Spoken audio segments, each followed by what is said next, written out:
يا أيها الذين آمنوا أنفقوا مما رزقناكم من قبل أن يأتي يوم لا بيع فيه ولا خلة ولا شفاعة والكافرون هم الظالمون. الله لا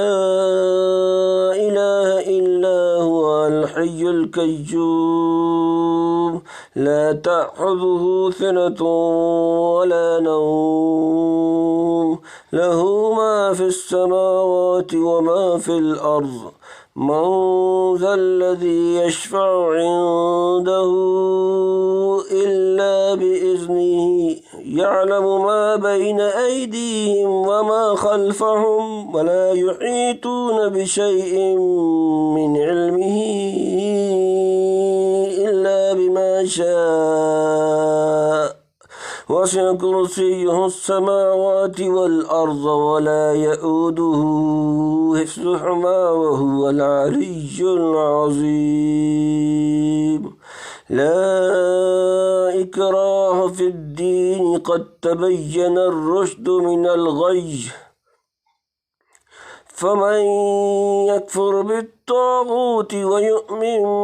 بالله فقد استمسك بالعروة الوثقى لا انفصام لها والله سميع عليم. الله ولي الذين آمنوا يخرجهم من الظلمات إلى النور والذين كفروا أولياءهم الطاغوت يخرجونهم من النور إلى الظلمات أولئك أصحاب النار هم فيها خالدون.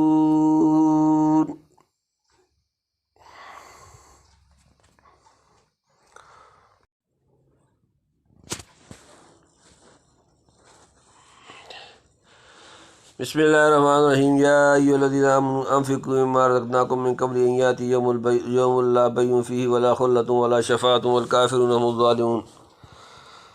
آسان ترجمہ یا ایہا اے الذین آمنوا جو ایمان لائے ایمان والے انفقوا تم خرچ کرو مما سے جو رزقناکم تو ہم نے دیا تمہیں من قبل سے پہلے ان کے یہ عطیہ آ جائے یوم وہ دن لا بیع نہ خرید و فروخت فی اس میں ولا خلت اور نہ دوستی ولا شفاعت اور نہ سفارش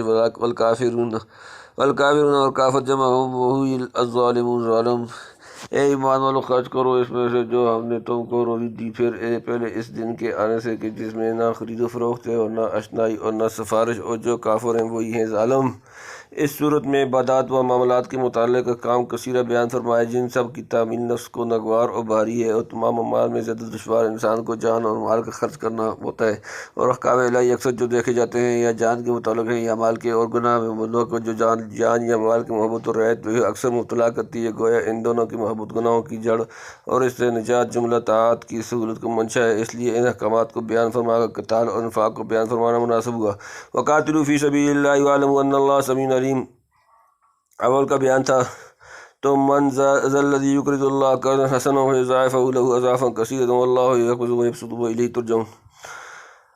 دوسرے کا ذکر ہے. اس کے بعد قصہ طالوت سے اول کی تاکید ہوئی تو اب انفقوا مما رزقناکم سے دوسرے کی تاکید منظور ہے. چونکہ انفاق مال پر بہت سے امور عبادات و معاملات کے موقوف ہیں تو اس کے بیان میں زیادہ تفصیل اور تاکید سے کام لیا. چنانچہ اب جو رکوع آتے ہیں ان میں اکثر میں امر ثانی یعنی انفاق مال کا ذکر ہے. خلاصہ معنی یہ ہوا کہ عمل کا وقت ابھی ہے. آخرت میں تو نہ عمل بکتے ہیں نہ کوئی اشنائی سے دیتا ہے نہ کوئی سفارش سے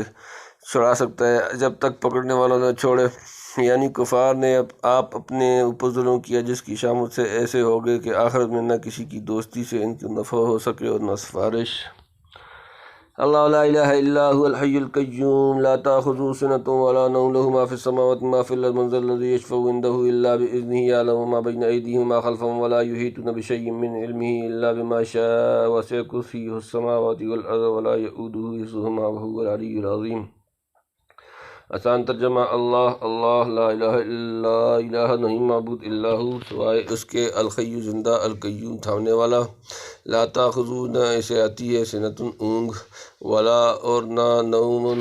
نیند لہو اسی کا ہے ماں جو فی سماوات آسمانوں میں، وما اور جو فی الارض زمین میں، منزا کون جو الذی وہ جو ششو سفارش کرے عندہ اس کے پاس اللہ مگر بغیر باذنی اس کی اجازت سے، یعلم وہ جانتا ہے ماں جو بین ایدیہم ان کے سامنے، وما اور جو خلفہم ان کے پیچھے، ولا اور نہیں یحیطون وہ احاطہ کرتے ہیں بشیء کسی چیز کا من سے علم ہی اس کا علم، الا مگر بما شاء جتنا وہ چاہے، وسع سما لیا کرسی ہو اس کی کرسی السماوات آسمان جمع ہوا اور الارض زمین، فلا اور نہیں یعودہ تھکاتی اس کو حفظہما ان کی حفاظت، ہوا اور وہ العلی بلند مرتبہ العظیم نسبت والا، اللہ اس کے سوا کوئی معبود نہیں، زندہ ہے سب کا تھامنے والا ہے، نہیں پکڑ سکتی اس کو اونگ، اور نہ نہیں اسی کا ہے جو کچھ آسمانوں و زمین میں ہے، ایسا کون ہے جو سفارش کرے اس کے پاس بغیر اجازت سے، جانتا ہے جو کچھ خلقت کے روبرو ہے اور جو کچھ اس کے پیچھے ہے، اور وہ سب احاطہ نہیں کر سکتے کسی چیز کا اس کی معلومات میں سے مگر جتنا کہ وہی چاہے گنجائش ہے اس کی کرسی میں تمام آسمانوں اور زمین کو، اور گراں نہیں اس کو تھامنا ان کا وہ، اور وہی ہے سب سے برتر عظمت والا۔ پہلی آیت سے سبحانہ کی عظمت شان بھی مفہوم ہوتی ہے۔ اب اس کے بعد اس آیت کو جس میں توحید ذات اور اس کا تقدس و جلال غایت عظمت وضاحت کے ساتھ مذکور نازل فرمائی، اور اس کا لقب آیت الکرسی ہے، اس کو حدیث میں اعظم آیات کتاب اللہ فرمایا اور بہت فضیلت ثواب منقول ہے، اور اصل بات یہ ہے کہ حق تعالیٰ نے اپنے کلام پاک میں رلا ملا کر تین قسم کے مضمون کو جگہ جگہ بیان فرمایا ہے، علم توحید و صفات، علم احکام، علم قصص و حکایات سے بھی توحید و صفات کی تقریر و تائید مقصود ہوتی ہے، یا علم احکام کی تاکید و ضرورت۔ علم توحید و صفات اور علم احکام بھی باہم ایسے مربوط ہیں کہ ایک دوسرے کے لیے علت اور علامت ہیں۔ صفات حق تعالیٰ احکام شرعیہ کے حق میں منشا اور اصل ہیں، تو احکام شرعیہ صفات کے لیے بمنزلہ ثمرات اور فروع ہیں۔ تو اب ظاہر ہے کہ علم قصص اور علم احکام سے علم توحید کو ضرور اعانت اور تقویت پہنچے گی، اور علم قصص اور علم توحید و صفات سے ضرور علم احکام کی تاکید اور اس کی ضرور بلکہ حقیقت و اصلی ثابت ہوگی۔ اور یہ طریقہ جو تین طریقوں سے مرکب ہے بغایت احسن اور اصل اور قابل قبول ہے۔ اول تو اس وجہ سے کہ ایک طریقے کی پابندی موجود ملال ہوتی ہے، اور ایک علم سے دوسرے کی طرف منتقل ہو جانا ایسا ہو جاتا ہے جیسا ایک باغ کی سیر کر کے دوسرے باغ کی سیر کرنے لگے۔ دوسرے تینوں طریقوں سے مل کر حقیقت منشا ثمرت نتیجہ سب ہی معلوم ہو جائے گا، اور اس میں تعمیل احکام نہایت شوق مستعدی اور رغبت و بصیرت کے ساتھ ہوگی۔ اسی لیے یہ طریقہ مذکورہ بغایت عمدہ اور مفید اور قرآن مجید میں کثیر استعمال ہے۔ اسی جگہ دیکھ لیجئے کہ اول احکام کو کس کثرت و تفصیل سے بیان فرمایا، اس کے بعد بقدر مصلحت قصص کو بیان کر کے تمام احکامات مذکورہ کے فوائد نتائج گویا ہم کو آنکھوں سے دکھلا دیے۔ ان سب کے بعد آیت الکرسی جو کہ دربارہ توحید و صفات ممتاز آیت ہے، اس کو بیان فرما کر جملہ احکامات کی جڑ کو دلوں میں ایسا مستحکم فرما دیا کہ کھاڑے نہ اکھڑے۔ اس آیت میں توحید ذات اور عظمت صفات حق تعالیٰ کو بیان فرمایا کہ حق تعالیٰ موجود ہے ہمیشہ سے اور کوئی اس کا شریک نہیں، تمام مخلوقات اور موجود وہی ہے، تمام نقصان اور ہر طرح کے تبدل اور فطور سے منزہ ہے، سب چیزوں کا مالک ہے، تمام چیزوں کا کامل علم اور سب پر پوری قدرت اور اعلیٰ درجے کی عظمت اس کو حاصل ہے۔ کسی کو نہ اتنا استحقاق نہ اتنی مجال کے بغیر اس کے حکم کا کسی کی سفارش بھی اس سے کر سکے، کوئی امر ایسا نہیں جس کے کرنے میں اس کو دشواری اور گرانی ہو سکے، تمام چیزوں اور سب کے عقلوں سے برتر ہے، اس کے مقابلے میں سب حقیر ہیں۔ اس سے دو مضمون اور خوب ذہن نشین ہو گئے، ایک تو حق تعالیٰ کی ربوبیت اور حکومت اور اپنی محکومیت اور عبدیت میں، جس سے حق تعالیٰ کے تمام احکامات مذکورہ اور غیر مذکورہ کا بلا چرا واجب تصدیق اور واجب تعمین ہونا، اور اس کے احکام میں کسی قسم کی شک و شبہ کا معتبر نہ ہونا معلوم ہو گئے۔ دوسرے عبادات و معاملات کثیر مذکورہ سبقوں کو اور ان کے ساتھ تعمیم و تہذیب کو دیکھ کر کسی کو ہلجان ہو سکتا تھا کہ ہر فرد کے اس قدر معاملات و عبادات کثیرہ ہیں کہ جن کا مجموعہ اتنا ہوا جاتا ہے کہ ان کا ضبط اور حساب کتاب محال معلوم ہوتا ہے، پھر اس کے مقابلے میں ثواب و عقاب یہ بھی عقل سے باہر غیر ممکن معلوم ہوتا ہے۔ اس آیت میں حق سبحانہ نے صفات مقدسہ اپنی ایسی ذکر فرمائی کہ وہ تمام خیالات بسہولت دور ہو گئے، یعنی اس کا علم و قدرت ایسا کامل ہے کہ یار ایک چیز بھی ایسی نہیں جو اس سے باہر ہو، جو اس کا علم اور قدرت ایسا غیر متنازع اور ہمیشہ یکساں رہنے والا ہو، اس کو تمام جزیات عالم کی ضبط رکھنے اور ان کا حفظ عطا فرمانے میں کیا دقت ہو سکتی ہے۔ لا اکراہ فی الدین قد تبین الرشد من الغی فمن یکفر بالطاغوت ویؤمن باللہ فقد استمسک بالعروۃ الوثقی لا انفصام لہا واللہ سمیع علیم۔ آسان ترجمہ لا اکراہ نہیں زبردستی فی میں الدین دین کا تبین بے شک جدا ہو گئی الرشد و ہدایت من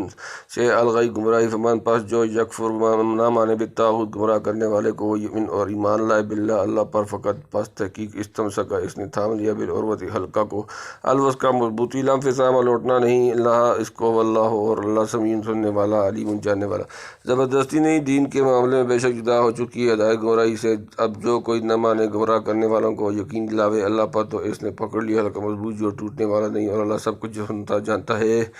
جب دلائل توحید بخوبی بیان فرما دیے گئے جس سے کافر کا کوئی عذر باقی نہ رہا، تو اب زور سے کسی کو مسلمان کرنے کی کیا حاجت ہو سکتی ہے؟ عقل والوں کو خود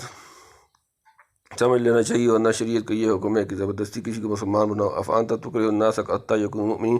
سورہ یونس آیت نمبر 99۔ خود نص موجود ہے، اور جو جزیہ کو قبول کرے گا اس کا جان و مال محفوظ ہو جائے گا، یعنی جب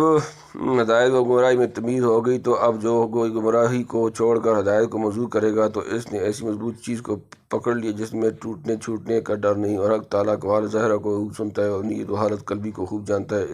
اس سے کسی کا خیانت و فسادہ نیت چھپا نہیں رہ سکتا۔ اللہ ولی الذین آمنوا یخرجهم من الظلمات الی النور والذین کفروا اولیاءهم الطاغوت یخرجونهم من النور الی الظلمات اولئک اصحاب النار هم فیہا خالدون۔ آسان ترجمہ اللہ ولی مددگار الذین آمنوا جو لوگ ایمان لائے یخرجهم وہ انہیں نکالتا ہے من سے الظلمات اندھیروں جمع الی طرف النور روشنی و، اور الذین جو لوگ کافر ہوئے اولیاءہم ان کے ساتھی الطاغوت گمراہ کرنے والے یخرجونہم وہ انہیں نکالتے ہیں من سے النور روشنی الی طرف الظلمات اندھیرے اولئک یہی لوگ اصحاب النار دوزخی ہم فیہا وہ اس میں خالدون ہمیشہ رہیں گے۔ اللہ مددگار ہے ایمان والوں کا، نکالتا ہے ان کو اندھیروں سے روشنی کی طرف، اور جو لوگ کافر ہوئے ان کی رفیق شیطان نکالتے ہیں ان کو روشنی سے اندھیروں کی طرف، یہی لوگ ہیں دوزخ میں رہنے والے وہ اس میں ہمیشہ رہیں گے۔